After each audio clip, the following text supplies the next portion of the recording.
el título de la meditación que tenemos aquí delante es Una fe grande. El, si a uno le preguntaran qué es una fe grande, pues uno tendría su definición y hay varias definiciones de una fe grande entre las personas, entre los hombres. A mí me gustaría ver lo que el Señor ve como una fe grande. Ideas se escuchan de muchas personas, pero ¿qué dice la Biblia y qué dice el Señor mismo? Y encontré que hay dos casos solo en los que el Señor alaba una fe por grande. Y entonces de esos dos ejemplos podemos aprender nosotros a tener una fe grande. El primer caso El primer caso está en Mateo 15, del 21 al 28. Mateo 15, desde el 21 hasta el 28. Si alguien lo tiene y quiere leerlo, adelante, por favor. 15, ¿del qué? Del 21 al 28. La fe de la mujer cananea. Ujú. Saliendo Jesús de allí, se fue a la región de Tiro y de Sidón. Y he aquí una mujer cananea que había salido de aquella región, clamaba, diciéndole, Señor, hijo de David, ten misericordia de mí. Mi hija es gravemente atormentada por un demonio. Pero Jesús no le respondió palabra. Entonces, acercándose sus discípulos, le rogaron, diciendo, despídela, pues da voces tras nosotros. Él respondiendo dijo, no soy enviado sino a las ovejas perdidas de la casa de Israel.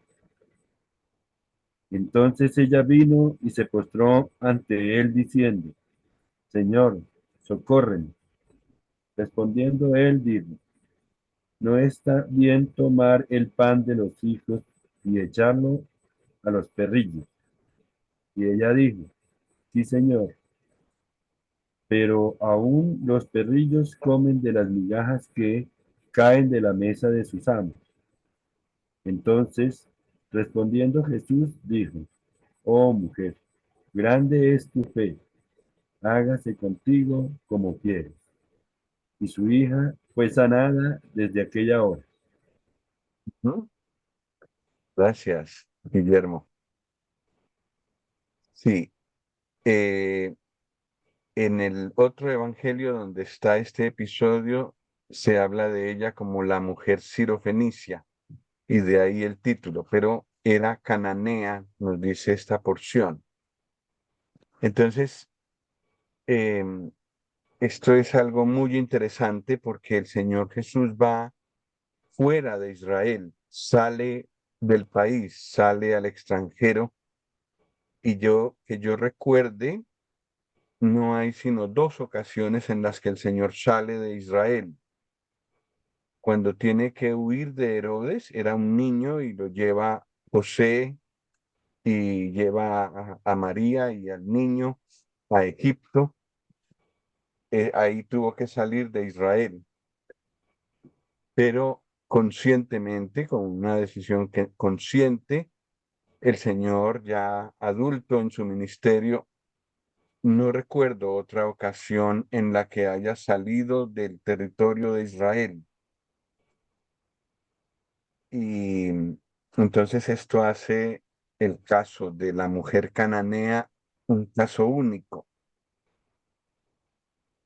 El Señor va a ese lugar, desciende, condesciende a salir del terreno del pueblo escogido. Es, eh, es un gesto muy bonito, muy especial, que nos habla de que el Señor Jesús cuando vino del cielo dejó la gloria, dejó la casa paterna para venir a un lugar completamente ajeno a la voluntad de Dios, donde había mucho pecado, vino para buscarnos. Y en este caso el Señor también fue afuera del territorio de Israel para ayudar a alguien. Entonces, es un caso muy especial, muy bonito. En el versículo 22, ella clama, clama al Señor y le dice, Señor, Hijo de David, ten misericordia de mí. Y le cuenta lo que pasa. Mi hija es gravemente atormentada por un demonio. Sí, ciertamente tenía un problema muy grande y no tenía esperanza, no había respuesta para ella en su pueblo. Ellos tenían muchos dioses, pero ningún dios podía sanar a un endemoniado. Y la necesidad de esta pobre mujer era apremiante, era muy, muy fuerte. Tan fuerte era y tan desesperada estaba ella que dice, clamaba. No dice que clamó una vez, Señor, Hijo de David, ten misericordia de mí, sino que clamaba, clamaba. Y en el versículo 23 dicen los discípulos en el último renglón, da voces tras nosotros. Es decir, ella una y otra vez estaba hablando, diciéndole al Señor las mismas palabras. Usa el título Señor, es muy significativo. No lo llama Jesús o Cristo, lo llama Señor, como reconociendo que Él es el dueño de todo. Y bueno, varias veces lo dice. Y dice el versículo eh, 23 que el Señor no le respondió palabra. El Señor no le respondió palabra. Es decir, sucede como a veces con nuestras oraciones, que nosotros oramos y parece que el Señor callara. No responde nada, no hay cambio, no hay respuesta. Y esta mujer, sin embargo, una y otra vez clamaba al Señor, diciéndole que tuviera misericordia de él. El hecho de decirle, ten misericordia de mí, significa que está humillándose delante del Señor, está pidiendo misericordia. En realidad no la merece. Nadie de nosotros merece la misericordia de Dios. Los judíos tampoco. Los judíos de aquel tiempo tampoco. Pero los gentiles menos todavía. Y ella era una gentil, ella era una extranjera, ella no era del pueblo escogido de Dios. Entonces ella de varias maneras reconoce su indignidad. Le dice, Hijo de David, ten misericordia de mí, Hijo de David, como reconociendo que él había venido a Israel, ese era su pueblo, y ten misericordia de mí. Está humillándose delante de él y diciéndole, Señor, yo no merezco que tú me respondas, pero respóndeme. Sin embargo, aunque se acercó al Señor muy apropiadamente, como debe ser, el Señor le responde varias veces con un silencio. No responde a su clamor tan angustioso. Y como esto también nos puede pasar a nosotros, es bueno que tomemos nota de la personalidad del Señor. Muchas veces lo que Él quiere es probar nuestra paciencia y nuestra perseverancia en la oración. Y por eso a veces no nos responde o nos responde con un no, como pasó aquí, nos responde con un silencio. Y ese silencio del Señor también es una respuesta, también es algo consciente que Él hace. Bueno, los discípulos le dicen al Señor que la despida, porque cómo se van a aguantar a esa señora ahí, hable y diciéndole y gritando y tal vez con mucha angustia. Entonces el Señor no le respondió hasta ahora a ella, pero sí le responde a los discípulos y les dice, no soy enviado sino a las ovejas perdidas de la casa de Israel. No le habla a ella, le habla a los discípulos y la respuesta es no, porque el propósito con el que Dios me mandó en primer lugar fue a su pueblo Israel. ¿Qué hace ella? Versículo 25, ella persiste, ya había tenido el silencio del Señor varias veces y ahora tiene una respuesta negativa del Señor y le dice, no, yo no vine a ayudarte a ti, vine a ayudar a los de Israel. Pero ¿qué hace ella? Versículo 25, viene y se postra delante de él diciendo, Señor, socórreme. Otra vez le llama Señor, no le dice Jesús o Cristo, le dice Señor, tú mandas, tú ordenas, tú eres el Señor. Señor, socórreme.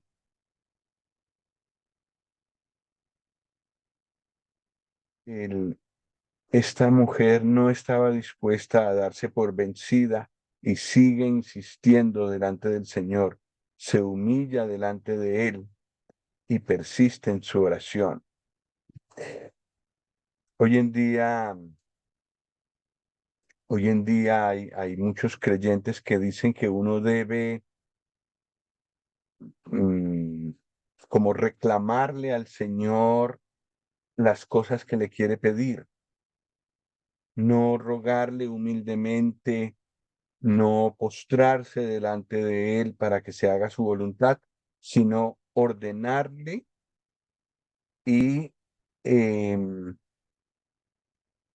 obligarlo, doblarle su brazo para que Él haga lo que yo quiera.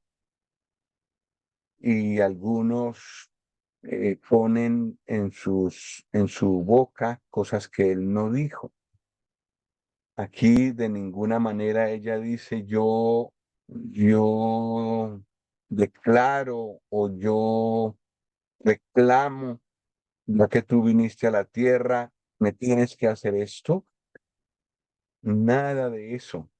Aquí está ella humillándose delante del Señor. Y yo creo que debemos tomar nota de esto porque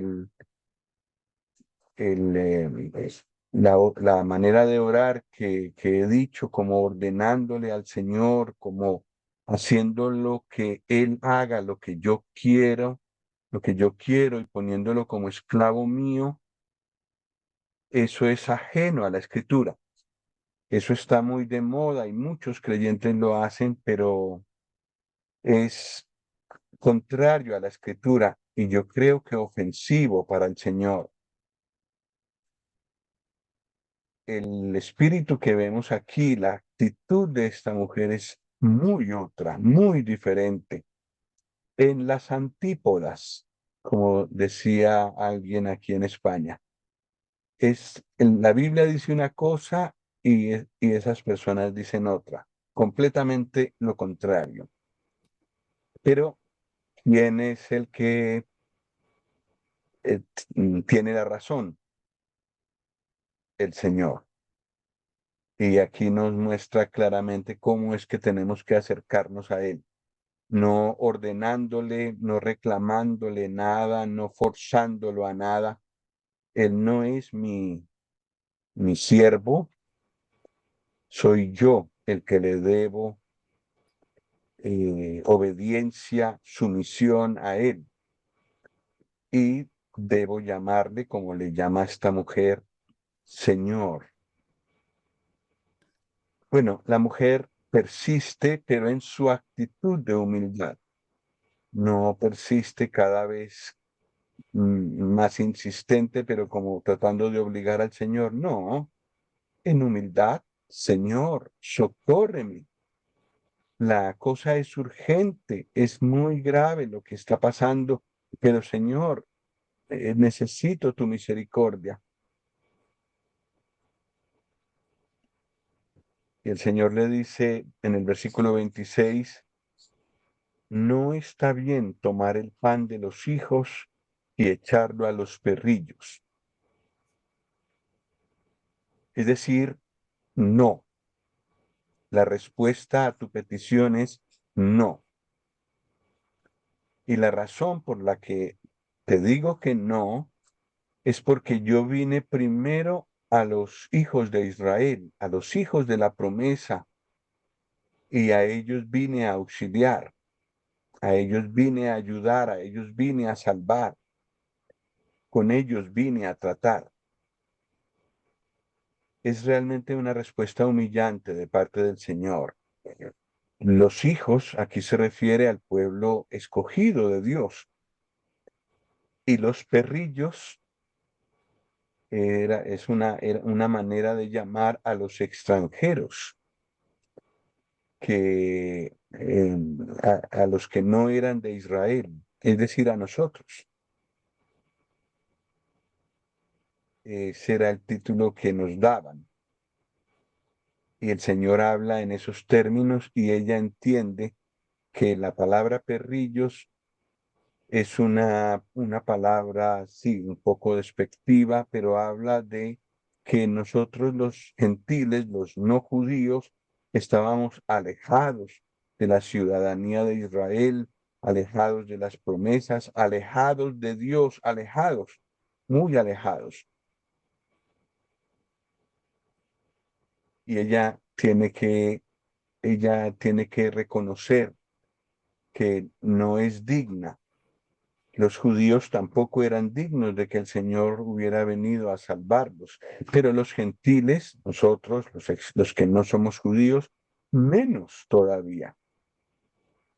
Entonces ella reconoce esa realidad y eso lo sabemos por la manera como le responde al Señor. Le dice, sí, Señor, tú tienes razón. Tú has venido para tu pueblo, Israel. Yo soy cananea, no tengo derecho a tener tu respuesta. Pero le dice, pero aún los perrillos comen de las migajas que caen de la mesa de sus amos. Como diciendo, cuando en la mesa se pone pan para los hijos y los hijos quizás no quieren o no quieren sino un pedazo, y si se lo comen todo, caen boronas, caen migajas, esas caen al suelo y los perros lamen esas migajas. Era una respuesta inteligente de parte de ella. Señor, yo sé que viniste a Israel, pero yo creo en la misericordia que tú puedes tener para nosotros, los que no somos del pueblo escogido de Dios. Aún con una migaja tuya, lo que puede ocurrir es maravilloso. Es es extraordinario. Con una migaja tuya tengo suficiente para la necesidad que tengo. Más o menos así ella lo planteó y, y vamos a ver qué dice el Señor. Dice en el 28, entonces respondiendo Jesús dijo, oh mujer, grande es tu fe, hágase contigo como quieres. Y su hija fue sanada desde aquella hora. El Señor no solo responde a esa petición, sino que también exalta la grandeza de la fe de esta mujer. Y recordemos que este es uno de los dos únicos casos en los que el Señor habla de una fe grande. Entonces, eso es una fe grande. Lo que diga la gente que es una fe grande, allá ellos, ¿no? Pero lo que vale delante de Dios es esto, una fe humilde,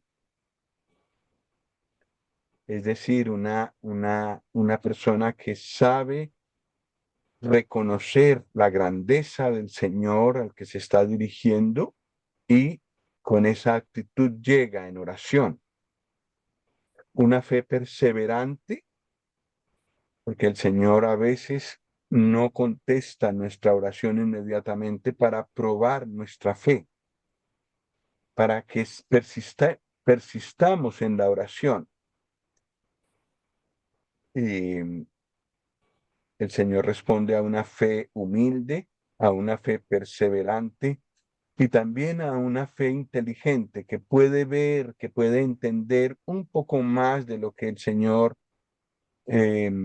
dice, como en el caso de ella, que pudo pensar que las migajas que caían de la mesa de los hijos podían servirle a ella para tener ayuda en su gran necesidad.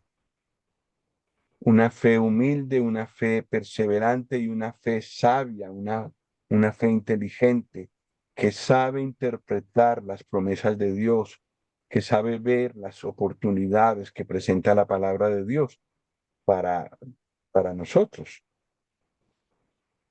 Eh, y a eso el Señor le llamó una fe grande.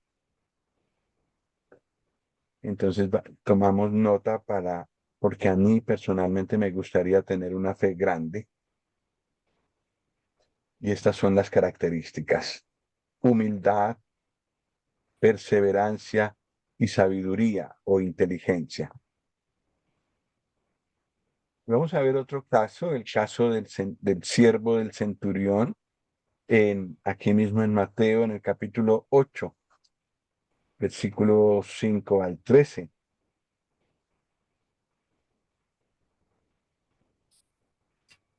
Si alguien lo quiere leer, por favor, te lo agradezco.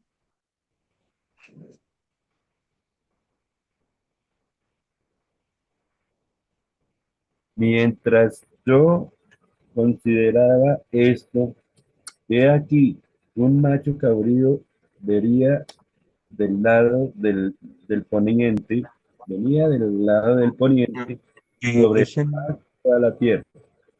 eso es Daniel, Ah, ese está en es Mateo, Mateo 8, Mateo 8, versículos 5 al 13. ya. Tal vez estaba equivocado. ¿Sin cuál qué? 5 al 13. Entrando Jesús en Capernaum, vino a él un centurión rogándole y diciendo, Señor, mi criado está postrado en casa, paralítico, gravemente atormentado. Y Jesús le dijo, yo iré y le sanaré. Respondió el centurión y dijo, Señor, no soy digno de que entres bajo mi techo. Solamente di la palabra y mi criado sanará. Porque también yo soy hombre bajo autoridad y tengo bajo mis órdenes soldados y digo a este, ve y va, y al otro, ven y viene, y a mí y a mi siervo, haz esto y lo hace. Al oírlo Jesús se maravilló y dijo a los que le seguían, de cierto os digo que ni aun en Israel he hallado tanta fe. Y os digo que vendrán muchos del oriente y del occidente y se sentarán con Abraham e Isaac y Jacob en el reino de los cielos. Mas los hijos del reino serán echados a las tinieblas de afuera. Allí será el lloro y el crujir de dientes. Entonces Jesús dijo al centurión, ven y como creíste, te sea hecho. Y su criado fue sanado en aquella misma hora. Gracias. Aquí tenemos el segundo caso y no hay más en el que el Señor alaba la fe grande de este hombre, de un hombre. En el caso anterior teníamos a una mujer, en este caso tenemos a un hombre. Allí el Señor está en territorio de Israel. No, no es que ha salido al país del centurión, es el centurión el que ha venido al país de la promesa, al país escogido por Dios. Eh, y también el Señor prueba su fe, eh, prueba a este hombre que se acerca a él. Es un centurión, quiere decir un comandante de 100 soldados romanos y viene delante de él y le ruega, rogándole. Otra vez, como vimos en el caso anterior, una actitud humilde, no de tú a tú, pararse delante del Señor y decirle, mi criado está enfermo, sánalo. No, la actitud que él tiene es de ruego, reconociendo que está delante de una persona muy superior a él y que tiene la potestad y el poder que él no tiene. Y le ruega, viene al Señor y le ruega. En el versículo 6 dice, le dice la oración, le dice la necesidad que tiene. Señor, mi criado está postrado en casa, paralítico, gravemente atormentado. Este es un caso muy bonito porque es un centurión, una persona con mucha autoridad, con dinero, con una posición social buena, que se preocupa por un siervo que tiene. Muchos centuriones, muchas personas así con poder y con posición social, pues tanto les daba salir de un esclavo y comprarse otro. Pero este centurión ama a este siervo y el problema que viene, que lo atormenta y que le trae al Señor Jesús es un siervo suyo que está paralítico y atormentado. Está muy mal. Y ese es un ejemplo de una oración por amor. Tal vez hay algunas personas que nosotros pensamos que no merecen nuestra atención, no son esclavos nuestros, pero no son de nuestra familia, no son cercanos a nosotros, no nos afecta para nada que estén bien o que estén mal, pero pedimos al Señor por ellos. Es una oración de amor, una oración de gracia, de ayuda a personas, eh, a una persona que quizás podríamos decir no lo merece. Pues ama a este siervo y le ruega al Señor por él. Y notemos en el versículo 6 que también el centurión, aunque era una persona de cierta posición social y de cierta capacidad económica, sin embargo le llama Señor. No le dice Jesús, no le dice Cristo, le dice Señor. Subraya su reverencia delante del Señor de toda la tierra. El versículo 7 dice el Señor, yo iré y le sanaré. Todavía no lo ha sanado. Dice su intención, yo iré y le sanaré. Y esas palabras producen en el centurión una respuesta que es admirable. Es la mejor definición de obediencia que yo he escuchado. En el versículo 8, él dice, Señor, no soy digno de que, no soy digno de que entres bajo mi techo. Solamente di la palabra y mi criado sanará.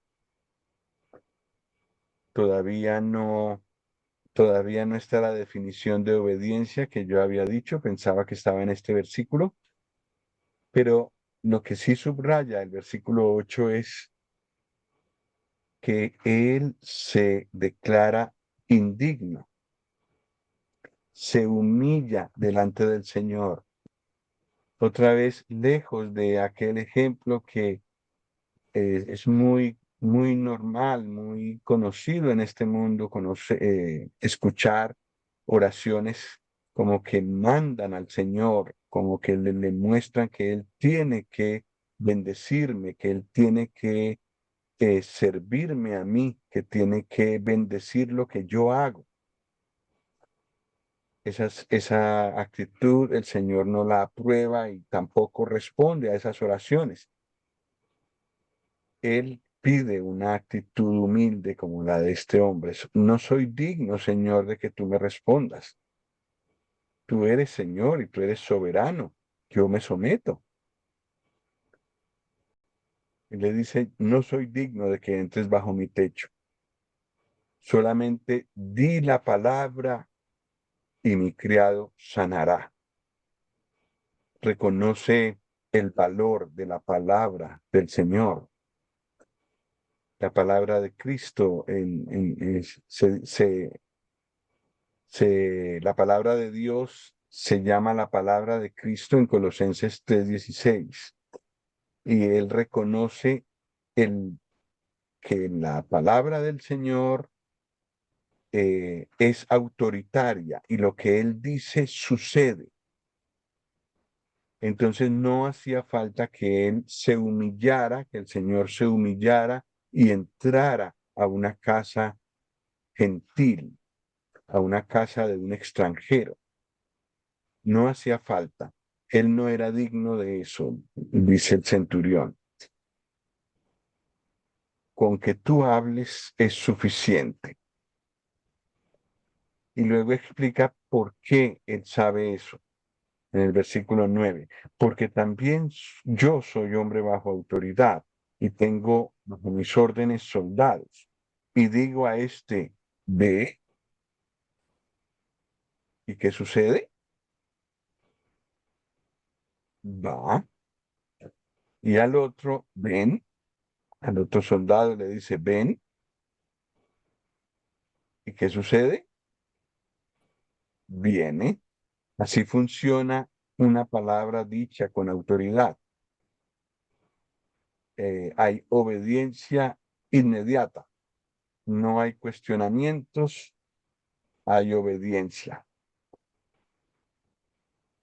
Y él continúa diciendo, y le digo a mi siervo, haz esto, y lo hace. Y yo creo que esta es la mejor definición de obediencia porque es corta y están todos los elementos de la obediencia. El Señor habló y yo obedecí. El Señor dice, ve y yo voy. El Señor dice, ven y yo vengo. El Señor dice, haz esto y yo lo hago. Qué bonito, ¿no? Y en la vida militar sucede, lo que pasa es que allí es obligatorio. En la vida cristiana debería ocurrir, solo que el Señor lo deja a nuestra voluntad, pero no hacerlo es una desobediencia. No, no acatar lo que Él nos dice es una desobediencia voluntaria, si no quiero obedecerle, pero es una desobediencia.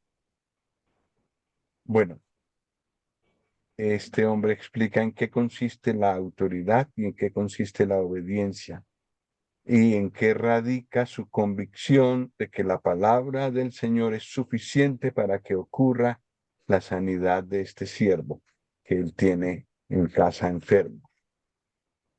En el versículo 10 todavía no hay sanidad, pero el Señor dice, dice el versículo 10, al oírlo Jesús se maravilló y dijo a los que le seguían, de cierto os digo que ni aun en Israel he hallado tanta fe.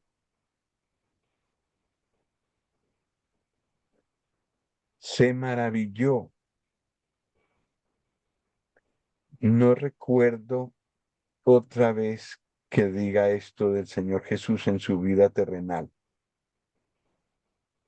Puede ser que ocurrió alguna otra vez, pero no la recuerdo.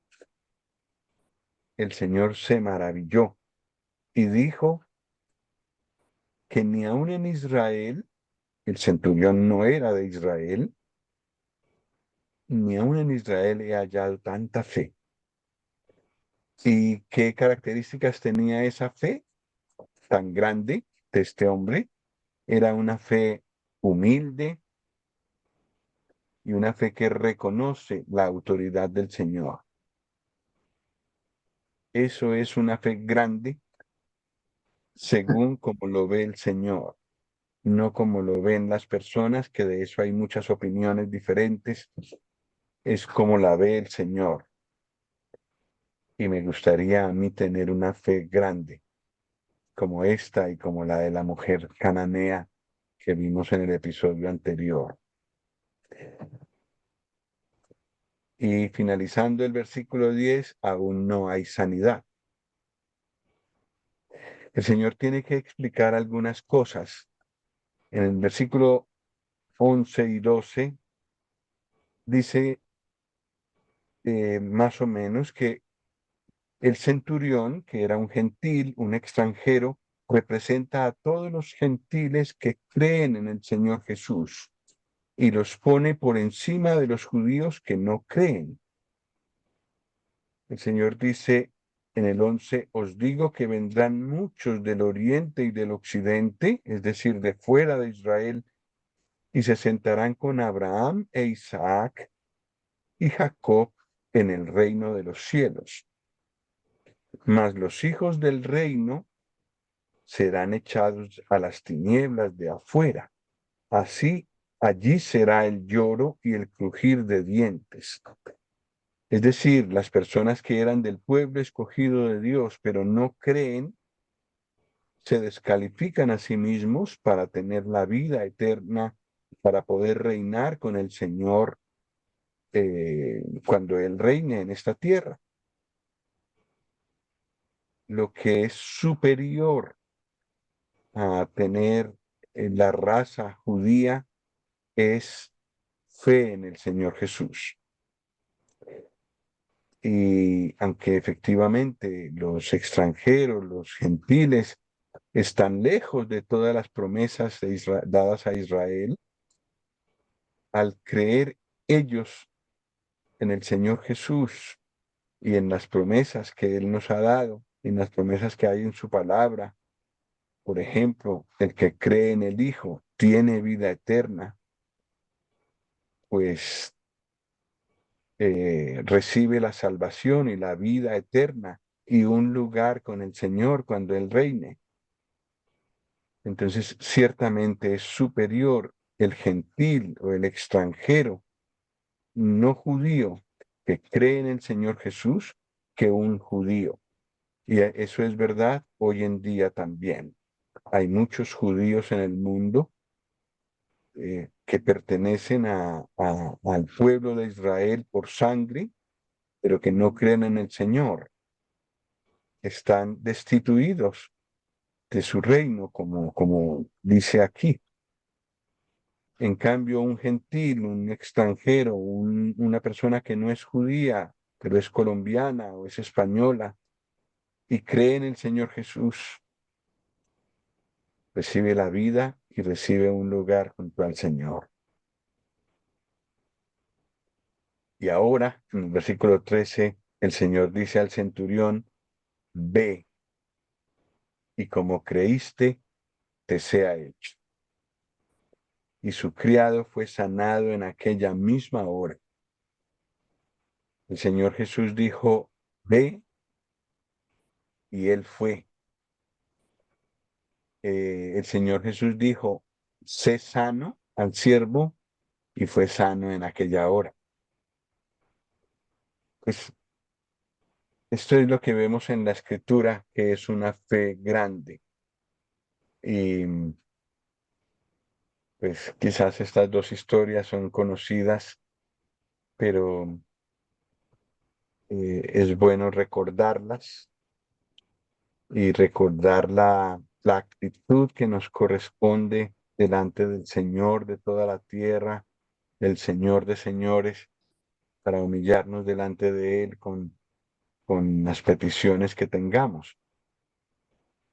Eh, Recordemos, para el Señor una fe grande es una fe humilde y que reconoce su autoridad.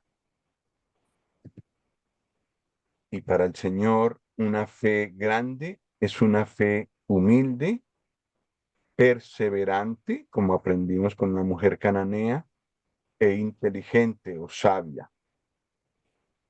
Pues que el Señor nos ayude a tener una fe así de grande. Muchas gracias.